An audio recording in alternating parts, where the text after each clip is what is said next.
J'ai rencontré genre, pour la première fois en France des Arabes, des Turcs, des Renois.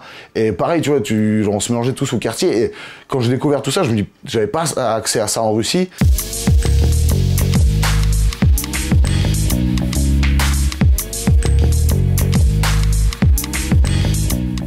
J'arrive aujourd'hui à un âge où j'ai autant habité en France qu'en Russie, et donc pour moi c'était tout à fait légitime et logique de faire des vidéos où je parle de mes deux cultures. Je trouve que les clichés qu'il y a en France sur les Russes viennent beaucoup des vidéos web qu'on trouve sur les Russes, et si tu tapes genre juste genre Russian guy, genre espace, et tu verras genre le nombre de trucs de fous qu'ils te proposent. Se bat contre un ours, plonge dans de l'eau glacée, fait du surf dans la rue. C'est vrai que certains clichés peuvent venir de ces vidéos-là, alors que ces mecs-là, c'est juste une minorité du coup qui se filme, qui le met sur le web. Il faut pas oublier qu'à la base, la culture russe, c'est la musique classique, le ballet et la littérature. Depuis pas longtemps, j'ai décidé de faire une chronique sur les artistes russes et français. C'est-à-dire, je présente un peu des artistes émergents, des courants émergents russes et français. Aujourd'hui, on va voir la différence entre le rap français et le rap russe. Dans le rap français niveau danse, les mecs ils sont au top hein.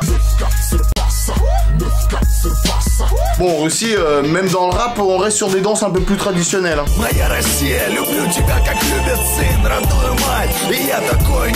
Je pense que ça a marché parce que les Français ont été surpris de découvrir qu'en Russie, il y a du rap. Déjà, quand je disais, genre, je te fais écouter du rap russe, les gens ils se foutaient de ma gueule, ils disaient, quoi, genre, à quel moment il y a du rap en Russie alors qu'il y en a dans le monde entier. Je pense que les Français n'ont pas forcément la bonne image de la jeunesse russe, parce que si tu vas à Saint-Pétersbourg, à Moscou ou dans d'autres grandes villes, les jeunes, au final, on est tous les mêmes, que ce soit dans les sables, dans les choses qu'on écoute, c'est très universel au final, et c'est ça que j'ai envie de montrer. Donc les deux pays peuvent complètement s'entendre, et souvent les clichés viennent de l'ignorance. Moi j'essaie de faire le pont entre les deux pays pour que les gens puissent circuler au moins par le web, c'est un pont virtuel.